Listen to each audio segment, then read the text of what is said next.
The massive alien ship hung in space like a dark cloud over Earth. Commander Zex 427 stood on the bridge, his four eyes narrowed as he studied the blue planet below. Humans were such simple creatures, he thought. Their emergency survival technology was nothing more than bits of metal, string, and cloth. How had they survived this long?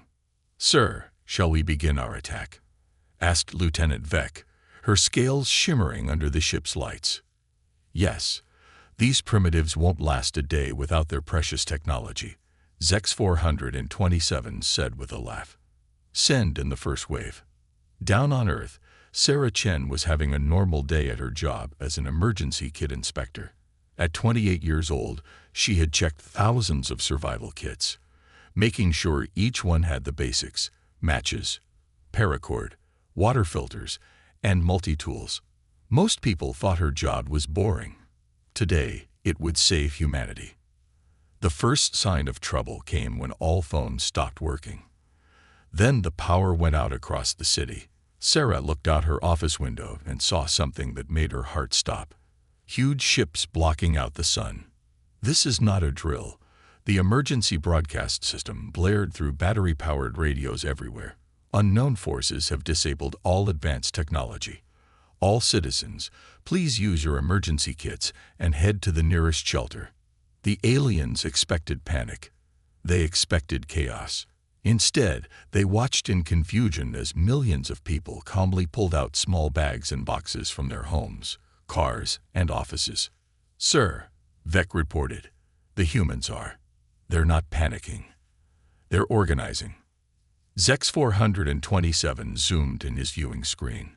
His jaw dropped as he watched the scenes below. A group of office workers used paracord to create a pulley system, helping elderly people down from tall buildings after the elevators stopped working. In the streets, people were already setting up camps using emergency blankets and basic tools. Sarah led her coworkers to the nearby park. "Remember your training," she called out. "Water, shelter, fire, food, in that order."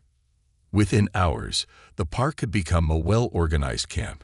People used water filters to clean pond water. Others made fires using magnesium strikers and dry tinder. Some used fishing line and hooks from their kits to catch fish in the pond. "This is impossible," Zex 427 muttered. "Their technology is gone. They should be helpless." But the humans were far from helpless. When alien troops landed to take control of the city, they found streets blocked with clever traps made from simple rope and sticks. Soldiers who tried to enter buildings were met with homemade alarms made from tin cans and string. Sarah and her team taught others how to use their emergency gear. "See, the back of your compass can signal for help when you catch sunlight. Your whistle can help coordinate attacks. Even the plastic bags in your kit can collect water or be used for first aid." The aliens watched in growing horror as humans across the planet adapted. They hadn't just survived.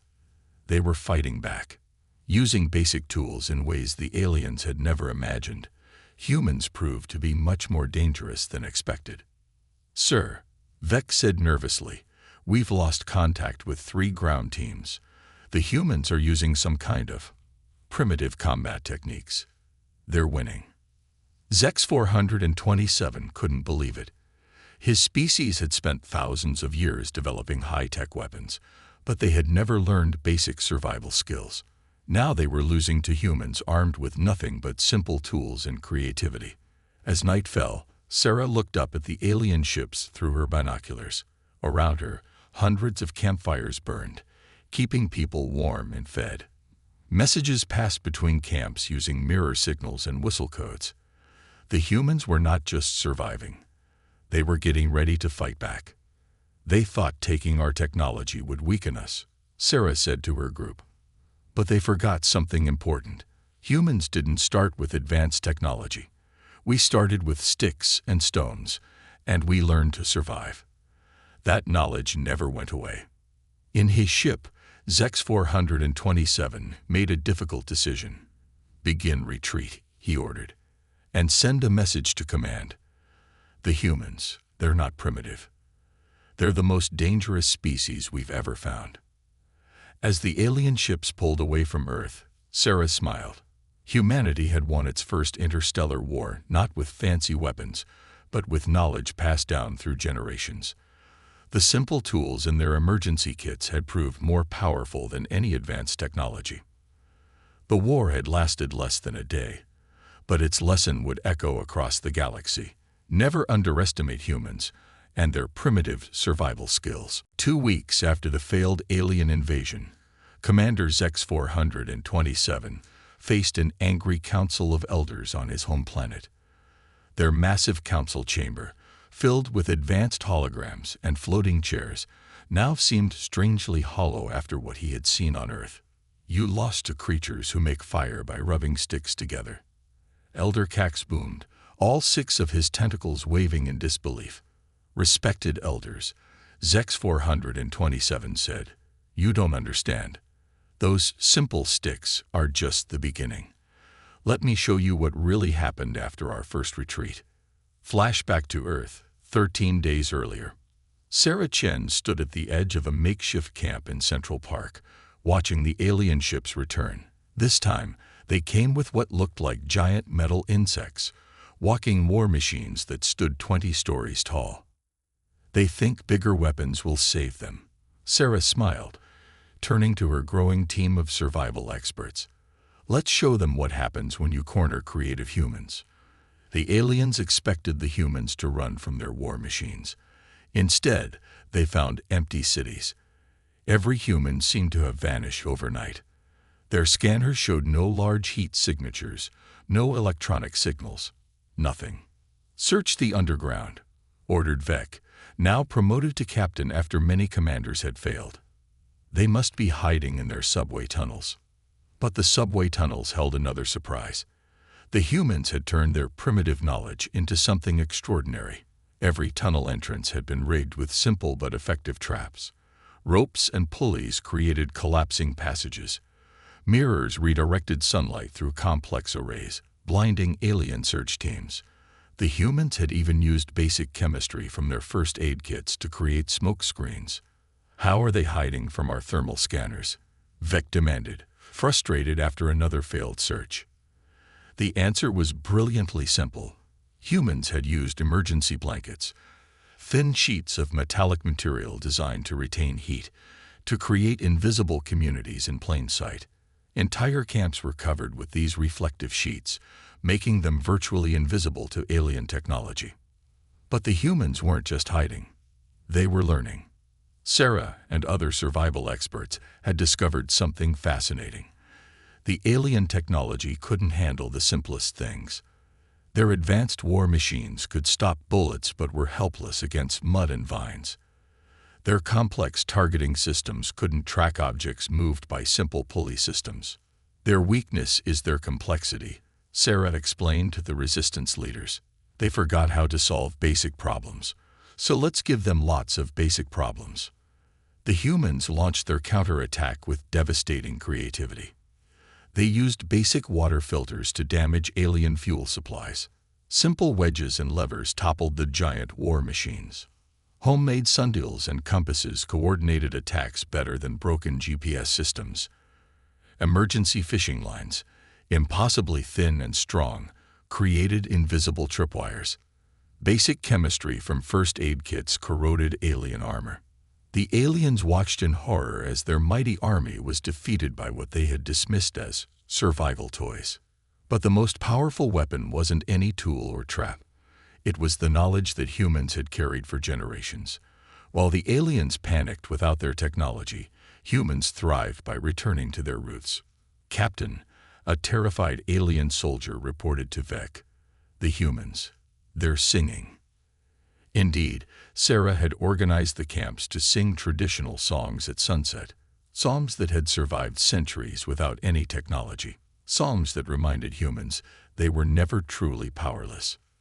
The alien war machines stood frozen in Central Park, covered in vines and mud, their complex systems defeated by the simplest of human tools. Vec looked down at a small emergency kit they had captured and finally understood. It wasn't just a collection of tools. It was a connection to human history, to the time when humans had nothing but their wits and simple tools to survive. In the present, Commander Zex 427 finished his report to the Council of Elders. The chamber was silent. "We didn't lose to primitive creatures," he said quietly. "We lost to beings who mastered both simplicity and complexity. Their emergency kits aren't just tools for survival, they're reminders of their journey from caves to stars.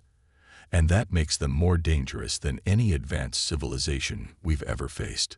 The Council of Elders looked at the simple human multi-tool that Zex 427 had brought back. For the first time in their history, they felt something new: respect for simplicity. On Earth, Sarah Chen watched the sunset from her camp. The alien ships were gone, but humanity kept their emergency kits closer than ever. They had learned an important lesson. True strength isn't in having the most advanced technology, but in remembering where you came from and how far you've come. Some passing children waved to her, wearing paracord bracelets they had learned to weave. Sarah waved back, knowing that humanity would be ready if the aliens ever returned. After all, sometimes the simplest solutions are the most powerful. The Alien Council of Elders sat in stunned silence as their greatest spy, Agent Kriz, materialized in the chamber. Her hologram showed signs of injury, remarkable for a being who had never been hurt in 300 years of service. "Honored Council," she wheezed, "Earth was a trap. The humans, they knew we were watching them. They've been fooling us for years." Earth, 1 month earlier. Sarah Chen smiled as she walked through the underground bunker that had once been a simple subway station. On the walls hung thousands of primitive tools, but they weren't what they seemed. "Show me," she said to Dr. James Rodriguez, Earth's leading expert on alien psychology. He picked up what looked like a basic flint and steel fire starter. "The aliens think this is just for making sparks," he grinned, turning it over. Hidden inside was a quantum processor, disguised to look like rough stone. "For 10 years, we've been hiding our most advanced tech inside what looks like survival gear." The truth was revolutionary. Humans had detected the aliens long ago. Rather than reveal their true technological level, humanity had orchestrated the greatest deception in history.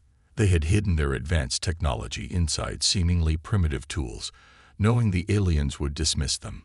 Every simple survival kit contained hidden wonders: water filters that were actually molecular replicators, paracord made from programmable nanofibers, emergency blankets that could bend light and space, multi-tools housing AI processors.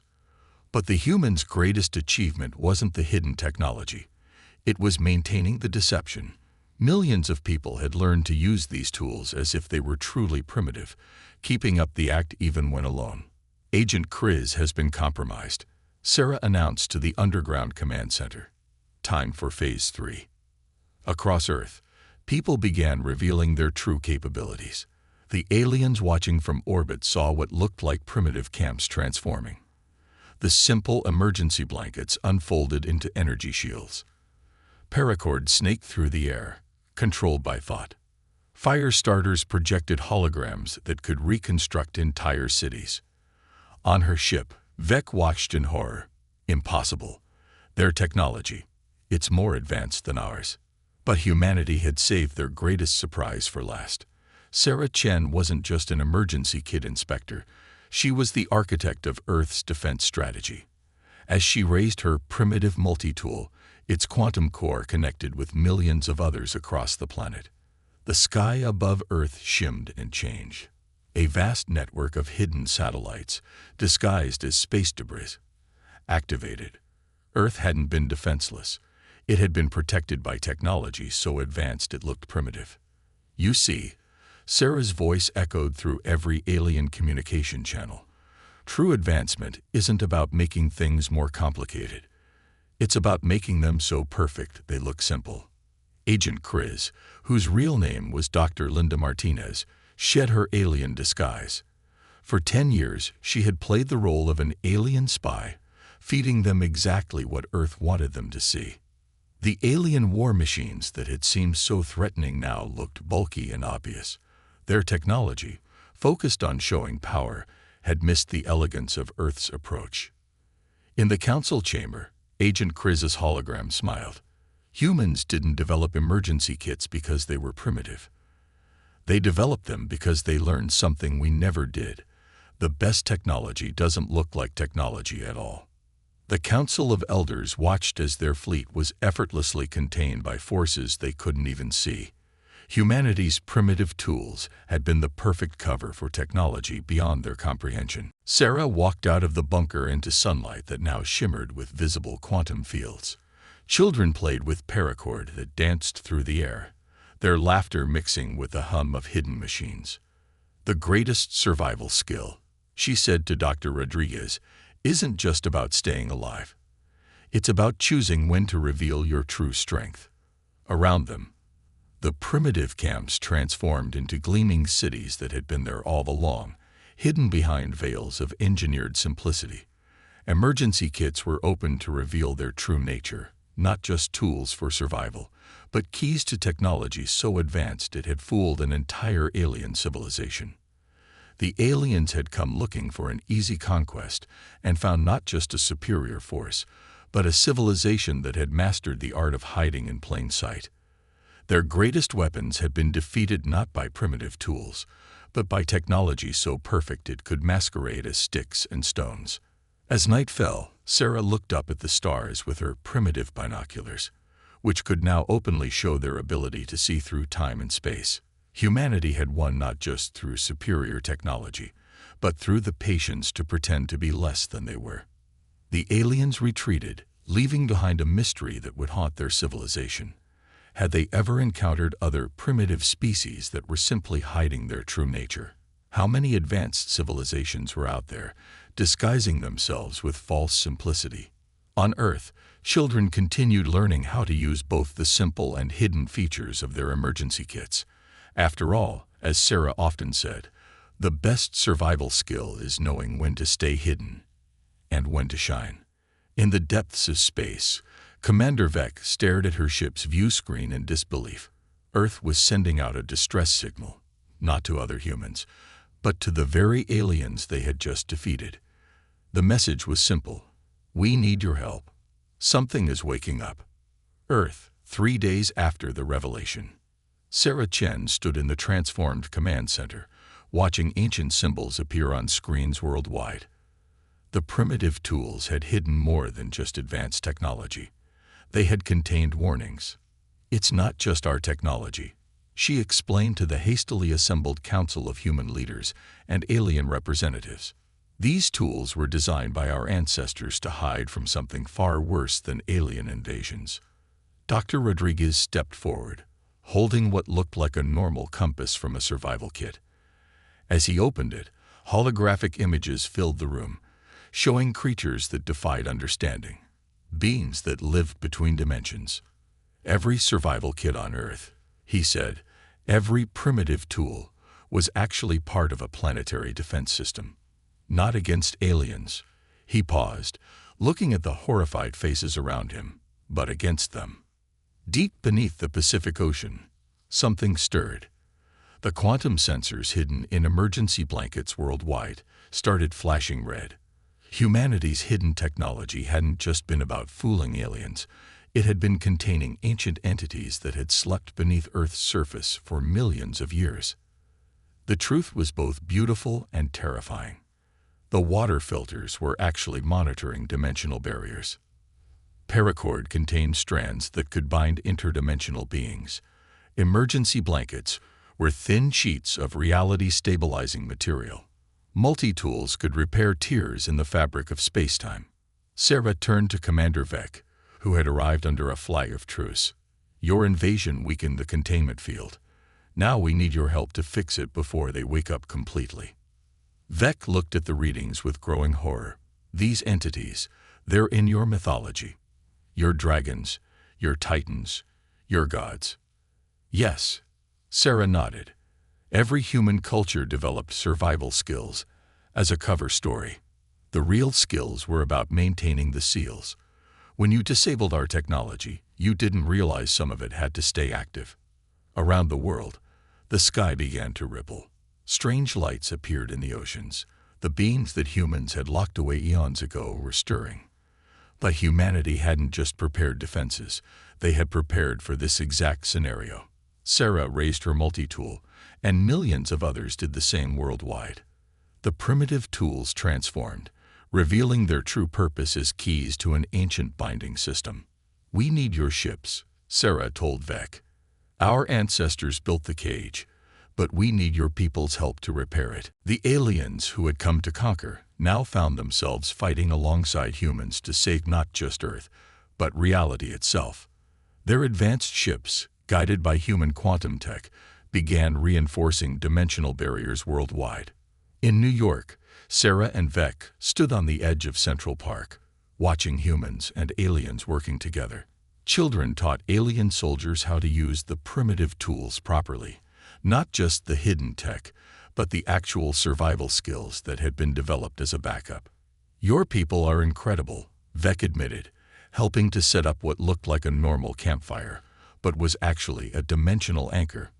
"You maintained this deception for thousands of years, taught every child, just to keep these beings contained." "The best deceptions," Sarah smiled, adjusting her quantum compass, "are the ones rooted in truth. Every survival skill we taught, every simple tool we used, had two purposes: to actually help people survive, and to maintain the seals." Deep underwater, the ancient entities pushed against their bonds. But this time, they faced something unprecedented: human ingenuity combined with alien technology. The primitive tools, revealed in their true form, worked in harmony with alien quantum drives. Dr. Rodriguez coordinated the global response from the command center, where alien computers interfaced with hidden human tech. "Our ancestors knew we'd need help eventually," he explained to the Alien Council. "They designed everything to be compatible with any advanced technology we might encounter." The truth about human history was rewritten in those days. Ancient cave paintings were actually quantum encryption keys. Stonehenge and other monuments were dimensional anchors.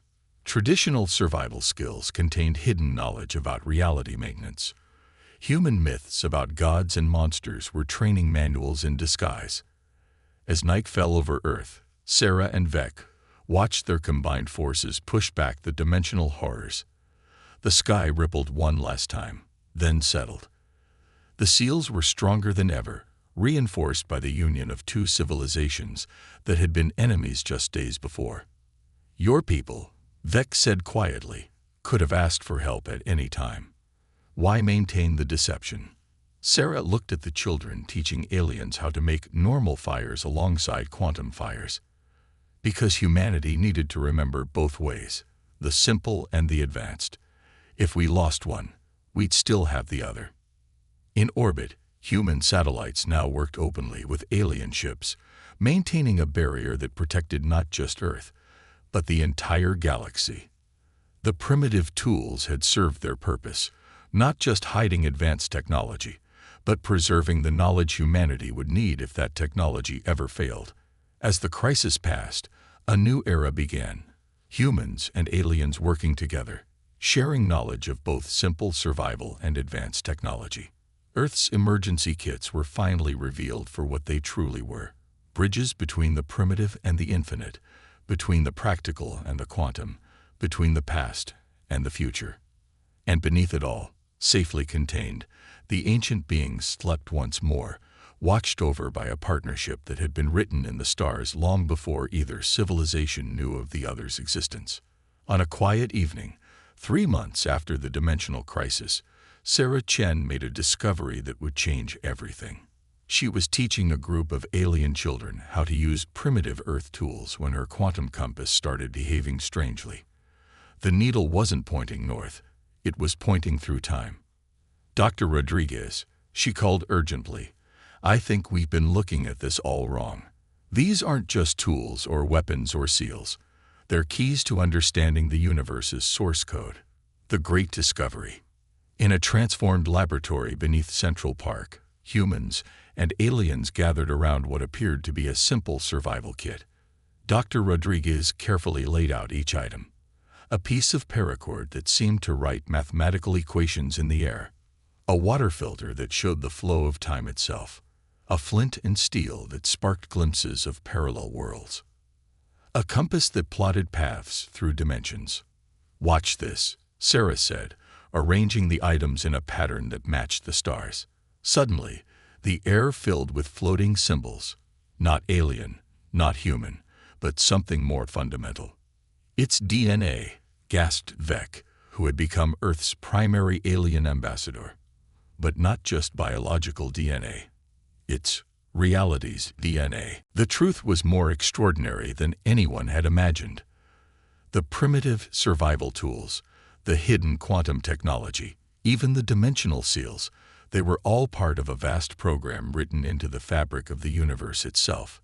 Humanity hadn't just been protecting Earth. They had been unconsciously maintaining the universe's basic functions. The revelation sparked a new understanding.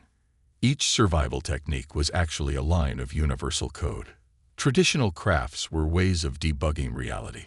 Ancient rituals were system maintenance protocols. Human intuition was an organic interface with the cosmos. But this discovery brought a terrifying responsibility. The ancient beings they had contained weren't monsters. They were broken pieces of the universe's programming. Fragments of code that had become corrupted over billions of years. "Look at this," Sarah demonstrated, using her multi-tool to project what looked like computer code made of light and shadow. Every time humans taught survival skills, they were actually teaching parts of the universe's operating system. In orbit, alien ships detected something extraordinary. The Earth itself was revealing its true nature, not just a planet, but a crucial processing node in a cosmic computer beyond comprehension. The partnership between humans and aliens evolved into something new. Alien technology could scan and analyze the universe's code, while human primitive knowledge could actually modify it. Together, they began something unprecedented, debugging the universe itself. Strange things started happening worldwide. Children playing with paracord accidentally rewrote gravity in small areas. Traditional fire-starting techniques opened windows to the universe's compile time. Simple knots tied in survival rope created stable quantum entanglement. Basic survival shelters became patches in reality's framework. But the most fascinating discovery came from an unexpected source. A young alien child, playing with a human compass, found that certain survival techniques could be combined to access what appeared to be the universe's changelog, a record of every modification made to reality since the beginning of time. This is why our ancestors insisted on teaching survival skills, Sarah explained to a mixed group of human and alien students. They knew that if we ever lost access to the cosmic code, we could rebuild it from first principles using these techniques. Dr. Rodriguez worked with alien scientists to develop a new understanding of physics. The simple machines humans had used for millennia, levers, pulleys, wedges, weren't just tools. They were physical manifestations of the universe's fundamental functions. Vec, watching human children teach alien adults how to start fires while accidentally rewriting local physics, finally understood. "Your species wasn't hiding technology," she said to Sarah. "You were preserving the universe's instruction manual in the simplest possible form." But this knowledge came with a price. As humans and aliens began actively maintaining reality's code, they discovered errors that had been accumulating for billions of years. The universe needed more than just bug fixes, it needed an upgrade. In a decisive moment, Sarah made an unprecedented proposal to the combined Human-Alien Council. "We need to recompile the universe." The plan was audacious. Use human survival techniques to access the base code. Apply alien technology to analyze and optimize it. Combine both species' knowledge to write new, better functions. Deploy the update through the network of primitive tools worldwide. As preparations began, something remarkable happened. The ancient beings they had contained started to make sense. They were backup systems, fail-safes created by the universe itself, waiting for someone to finally understand their true purpose. Earth transformed into a cosmic programming center. Survival camps became coding boot camps where humans and aliens learned to debug reality. The simple tools and emergency kits were revealed as the most sophisticated programming interfaces ever created. As night fell over this changed world, Sarah sat with Vec, showing her how to use a piece of paracord to write simple universe-level functions.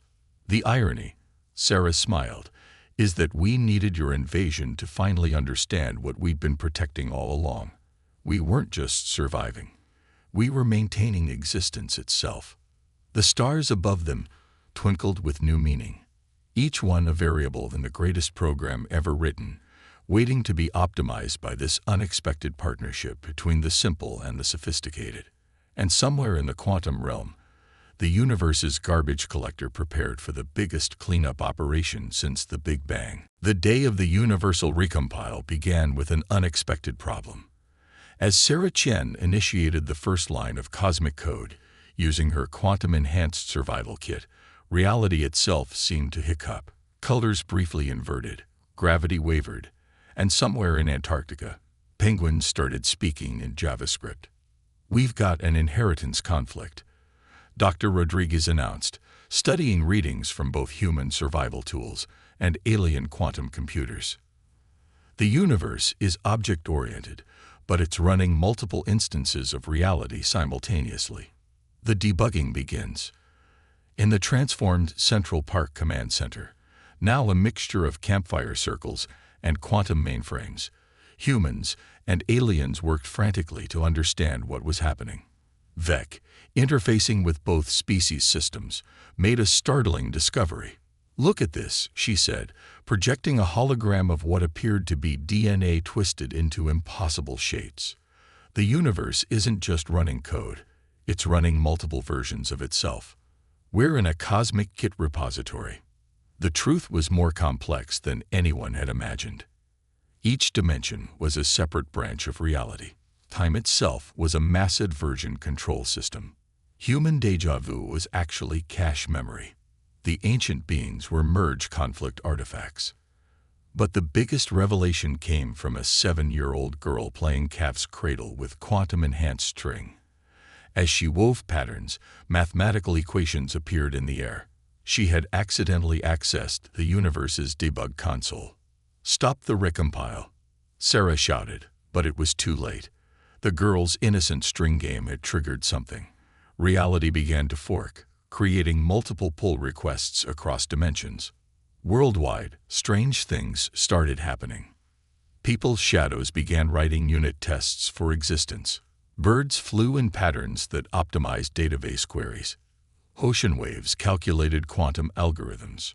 Trees grew in fractal patterns that debugged spacetime. The alien fleet in orbit detected something unprecedented. The universe wasn't just running code, it was refactoring itself. Every primitive survival technique humans had ever developed was actually a different programming paradigm. Knot tying was functional programming. Fire starting was event handling. Shelter building was framework architecture.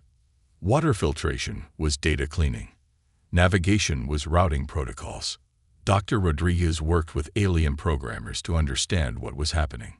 "The universe," he explained, "is trying to optimize itself. Our recompile attempt triggered its built-in continuous integration system. But there was a problem.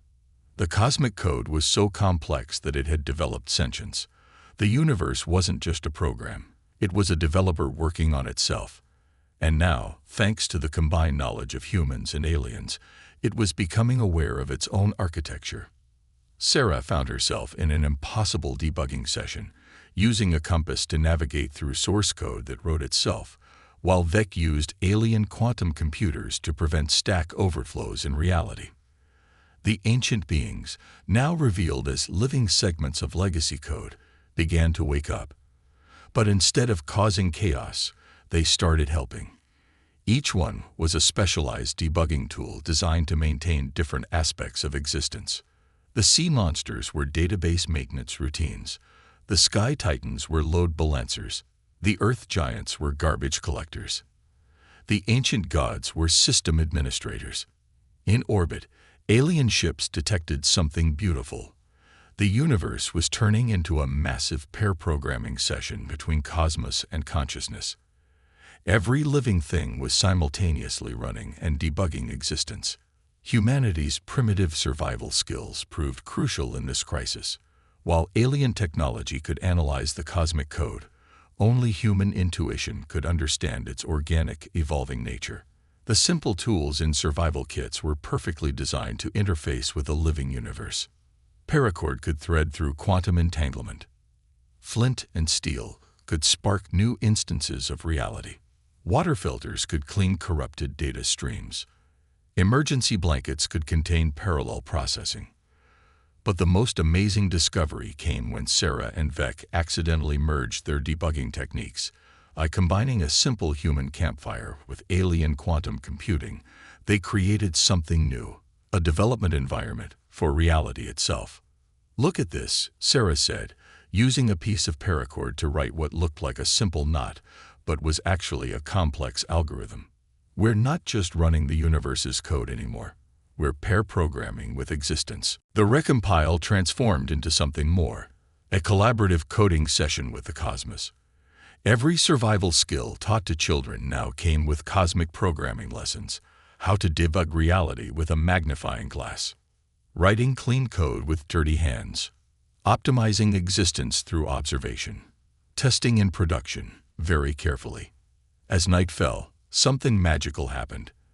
The stars rearranged themselves into the most elegant code ever written. The universe had finally optimized itself. But instead of changing everything, it had preserved the best of both worlds: technology and tradition, complexity and simplicity, digital and analog, ancient and modern. Sarah and Vec sat by a quantum campfire, watching as reality compiled itself into a better version. The fire wrote poetry in its flames, each spark a line of code in the cosmic Git repository. "We didn't just survive."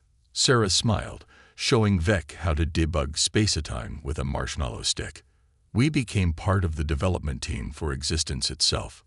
Around them, children played with toys that accidentally refined quantum algorithms, while ancient beings helped optimize database queries through interpretive dance.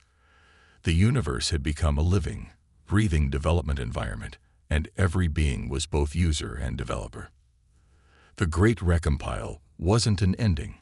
It was a new software development lifecycle where every survival skill was a programming paradigm, and every moment was a chance to help debug the greatest codebase ever written. And somewhere in the quantum realm, a cosmic terminal blinked. The universe's New Game Plus prompt hung in quantum space, pulsing with possibility.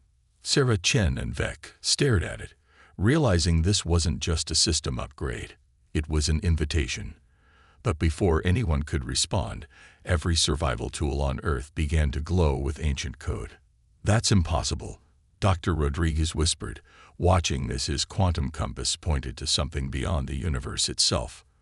"We're getting a pull request from outside reality."